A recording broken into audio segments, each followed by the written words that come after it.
ঘটনাটো হৈছে কি এইটো সমষ্টিৰ আমি দুইবাৰৰ বিধায়ক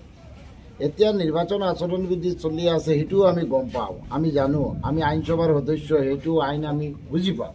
কিন্তু যোৱা ৰাতি যিটো শিলাবৰ্ষণ হৈছে গোটেই হাইলাকান্দি জিলাখনৰ ভিতৰত মানৱিক দৃষ্টিভংগীতে হাজাৰ হাজাৰ মানুহে আমাৰ সমষ্টিৰ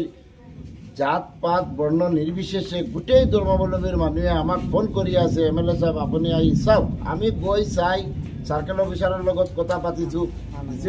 ডিচি সাহেবৰ লগত কথা পাতিছোঁ আমি মুখ্যমন্ত্ৰীৰ নামত প্ৰেছ মিট কৰি অনুৰোধ ৰাখিছোঁ যে আমাৰ জিলাখনত যি অৱস্থা হৈছে এইটো চৰকাৰীভাৱে যিকোনো উপায়ে এটা ব্যৱস্থা কৰিব লাগে কিন্তু অলপ চলপ আমি দুখীয়াৰ কাৰণত বহুত দুখীয়া মাইকী মানুহ ল'ৰা ছোৱালী লৈ কান্দাকান্দি কৰি আছে ওপৰত টিন ছিঙি গৈছে সেই কাৰণত আমাক অনুৰোধ কৰিছে এটা তেৰপাল কিনিব সেই তেৰপালৰ নামত আমি কোনোবা ঠাইত 500 দিছোঁ 1000 দিছোঁ আমিতো আজি ইলেকশ্যন কেম্পেইনত যোৱা নাই আজি আমাৰ সমষ্টিখনত কিবা এটা হ'লে মানুহে আমাক মাতিব কিন্তু আমি আইন অমান্য কৰা নাই আজি বহু মিডিয়াই দেখাই আছে যে এইটো আমি টকা পাতি আছোঁ আমি ইলেকশ্যনৰ আইন ভংগ কৰি আছোঁ সেইবিলাক নাই এমচিচি চলি আছে এমচিচি চলিব ইলেকশ্যন কেম্পেইনত গ'লে যদি আমি টকা ডিষ্ট্ৰিবিউশ্যন কৰি সেইটো আইনত যাব আজি দুটা মানুহ উইণ্ডেড আছিলে গৰীব দুখীয়া মানুহ এইটো হিলা পৰি একদম উইণ্ডেড আমি দুইটাক হস্পিটেলাইজ কৰিছোঁ 1000 টাকা 2000 টাকা দি দুটা গাড়ীত পাঠাইছোঁ মানুহ যদি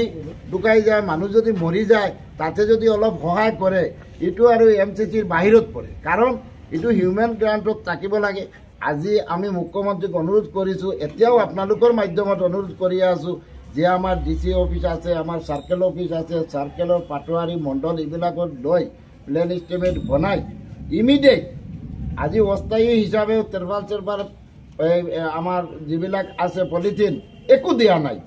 আমাৰ হাইলাকান্দি জিলাখনৰ ভিতৰত যদি ডিচি সাৰ্কেলে আজি কিবা এটা বস্তু দিছে আমি এইটো আমাৰটো অন্যায় হ'ব কিন্তু আজি এতিয়াও বৰষুণ চলি আছে এতিয়াও ডাক দি আছে আজিও শিলাবৃষ্টি হ'ব পাৰে মানুহবিলাক কেনেকৈ থাকিব কেনেকৈ জীয়াব আজি আমাৰ ঘৰত 500 মান মানুহ আহিছে দুখীয়া মানুহ যে এমএলএ সাহেব আমাক কিবা এটা ব্যৱস্থা কৰক আমি নিৰুপায় আমাৰ ডিজাষ্টাৰ মেনেজমেণ্টৰ পৰা এইবিলাক দিয়া হ'ব আমি মুখ্যমন্ত্ৰীক অনুৰোধ কৰিছোঁ আমি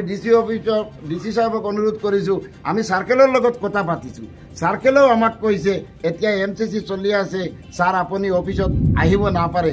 আমি কৈছোঁ আমি অফিচত অহা নাই আমি যিটো ঘটনা হৈছে সেইটোৰ ওপৰত বিধায়ক হিচাপত আমি আপোনাৰ লগ ধৰি এইবিলাক কথা কৈ আছোঁ আজি আমাৰ 6টা 5টা গাঁও পঞ্চায়ত একদম মেচাকাৰ দীননাথপুৰ গাঁও পঞ্চায়ত আজি দলাই গাঁও পঞ্চায়ত দলাই গাৰ্ডেন গাঁও পঞ্চায়ত সোণাচোনা ৰূপাচৰা গাৰ্ডেন গাঁও পঞ্চায়ত আজি হৰিশনগৰ গাঁও পঞ্চায়ত এইবিলাকত গোটেই ধৰ্মাৱলম্বীৰ মানুহ আছে গোটেই ধৰ্মাৱলম্বীৰ মানুহ আহত হৈছে গড় নাইকিয়া হৈছে টিনা ছিঙি গৈছে এইবিলাকৰ কাৰণত যদি এটা আমি হেল্প কৰিছোঁ এইটো যদি এনেকৈ বেয়াকৈ দেখাই থাকে এইটো বেয়া